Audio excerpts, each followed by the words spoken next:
इस बैठक पर रहेगी हमारी नजर। आगे बढ़ेंगे। उधर बोधगया ब्लास्ट मामले में आतंकियों का सुराग देने पर एनआईए 10 लाख रुपए का इनाम देगी। वहीं पटना में हिरासत में लिए गए 4 संदिग्धों को पूछताछ के बाद छोड़ दिया गया है। आपको बता दें कि आज जायजा लेने के लिए केंद्रीय गृह मंत्री सुशील कुमार शिंदे के साथ यूपीए चेयरपर्सन सोनिया गांधी भी बोधगया जाएंगी। इनके साथ केंद्रीय गृह सचिव अनिल गोस्वामी भी होंगे। सोनिया गांधी और केंद्रीय गृह मंत्री घटनास्थल का जायजा लेने के साथ विस्फोट में घायल भिक्षु से मुलाकात भी करेंगे। बताया जा रहा है कि मुख्यमंत्री नीतीश कुमार के साथ भी शिंदे सुरक्षा बंदोबस्त को लेकर चर्चा कर सकते हैं। विनायक प्रसाद हमारे संवाददाता जुड़ चुके हैं ज्यादा जानकारी के साथ। विनायक, एक तरफ तो 10 लाख का सुराग देने पर इनाम का ऐलान कर दिया गया है एनआईए की ओर से, वहीं दूसरी तरफ शिंदे और यूपीए चेयरपर्सन पहुंचने वाली हैं बोधगया। कब तक इन लोगों के पहुंचने की संभावना जताई जा रही है?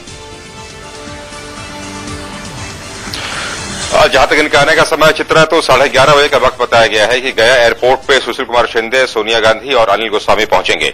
इन तीनों के पहुंचने का वक्त 11:30 बताया गया है। वो दिल्ली से सीधे गया ही पहुंचने वाले हैं और जैसे गया पहुंचेंगे फिर वहां बोधगया मंदिर आ जाएंगे और मंदिर आ जाने के बाद जो घटनास्थल है जहां जहां ब्लास्ट हुए थे तमाम स्थलों का जायजा लेंगे और खासतौर पर जो सुरक्षा इंतजाम किए गए हैं उसका भी हिसाब किताब लेंगे। और सबसे खास बात यह है कि इस पूरे मामले में अब जो पूरी जांच की प्रक्रिया है वो बिहार पुलिस ने, बिहार सरकार ने एनआईए के कंधे पे सौंप दी है।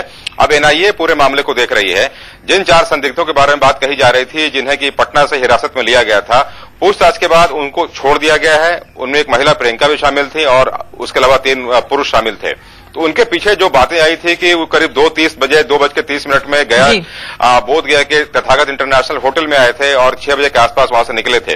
तो तमाम तथ्यों पर जानकारी ली जा रही है और एक खास पहलू यह है कि गया से इंडियन मुजाहिदीन का एक शातिर आपको शाहरुख है जो कि चिन्ना स्वामी स्टेडियम और दिलसुख नगर ब्लास्ट में भी उसका नाम सामने आया था। तो इसके आधार पर इंडियन मुजाहिदीन की गतिविधियां बिहार में जरूर बढ़ी हैं और इधर हाल के दिनों जिस तरह से केंद्रीय एजेंसियां और बिहार पुलिस की कार्रवाई में उनके कई लोग पकड़े गए हैं तो उनकी नाखुशी का एक मेन कारण ये है। और इसके अलावा जिस तरह से कार्रवाइयां हुई और जी विनायक, हम आपका रुख दोबारा करेंगे। तो बड़ी खबर इस वक्त यही है कि एक तरफ एनआईए की टीम ने 10 लाख रुपए का इनाम घोषित करने की बात कही है, वहीं दूसरी तरफ कुछ पोस्टर भी चिपकाए गए हैं और इनका सुराग देने वालों को इनाम की घोषणा की गई है। एनआईए की टीम ने दरभंगा में जिला पुलिस के साथ मिलकर कई आतंकवादियों के पोस्टर शहर में चिपकाए हैं। इन आतंकियों की सूचना देने वालों को 10 लाख के इनाम की घोषणा की गई है। वो तमाम पोस्टर्स भी हम आपको दिखा रहे हैं। तमाम जो चेहरे आपको टीवी स्क्रीन पर नजर आ रहे हैं, कई ऐसे लोग हैं जिनके चेहरों को बकायदा उनके नाम के साथ और उम्र के साथ वहां पर लगाया गया है। विनायक हमारे साथ लगातार बने हुए। विनायक, हम तस्वीरों में देख पा रहे हैं कि कई ऐसे आतंकवादी हैं जिनके नाम, पते, सब कुछ उसमें उन बातों का जिक्र है और एनआईए ने साफ साफ कह दिया है कि अगर इनमें से किसी के बारे में भी जानकारी कोई शख्स देता है तो उसके नाम को गुप्त रखा जाएगा और 10 लाख रुपए का इनाम भी दिया जाएगा।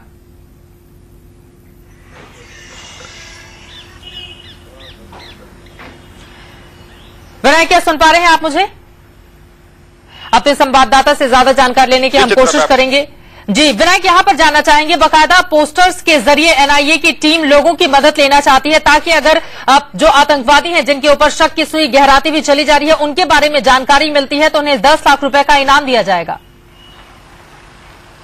जी बिल्कुल, इस तरह का ऐलान कर दिया गया है कि चूंकि जिस तरह से बोधगया में जो चीजें हुई हैं और जो सीसीटीवी फुटेज है उसके आधार पे संदिग्धों की पहचान तो हो गई है और खास तौर पर उनके पोस्टर भी लगाए गए हैं, स्केच भी जारी किए गए, 2 स्केच जारी किए गए हैं। अब उसके बारे में यही कहा जा रहा है कि जो भी लोग उन्हें पहचान लेंगे सूचनाएं गुप्त रखी जाएंगी और 10 लाख रुपए के इनाम उन्हें दिए जाएंगे।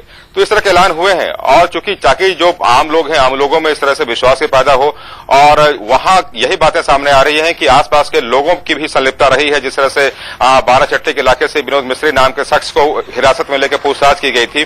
तो ऐसे तमाम संभावनाएं हैं और खासतौर पर इंडियन मुजाहिदीन का कुख्यात शाहरुख भी गया से आता है। तो कुल मिला के जो भी उनके नेक्सस हैं, जो भी उनके रिश्ते रहे हैं, उन तमाम रिश्तों पर कार्रवाइयां हो रही हैं और जाहिर सी बात है कि जो स्थानीय लोग हैं वो उन्हें पहचानते हैं, उनकी पहचान उनके पास है।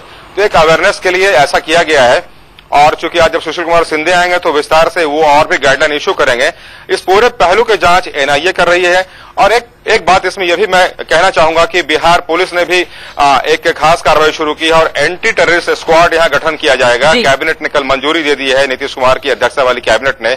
उसमें करीब 344 पुलिसकर्मी मौजूद कराए जाएंगे तो एक नई कोशिश की जा रही है, क्योंकि बिहार में इस तरह की वारदात पहले नहीं हुई थी, आतंकी हमले नहीं हुए थे। हाँ, आतंकियों के महफूज जगह बिहार जरूर रहे हैं, लेकिन अब बिहार सरकार भी इस दिशा में कदम उठा रही है। कैबिनेट ने कल ही मंजूरी दी है। अब जो उनके बिल्कुल अपनी पुरानी गलतियों से सीख लेने की कोशिश बिहार सरकार की ओर से भी की जा रही है और इसी वजह से एहतियातन अब तमाम कदम उठाए जा रहे हैं। फिलहाल के लिए बहुत शुक्रिया। आगे भी जानकारी आपसे विनायक हम लेते रहेंगे।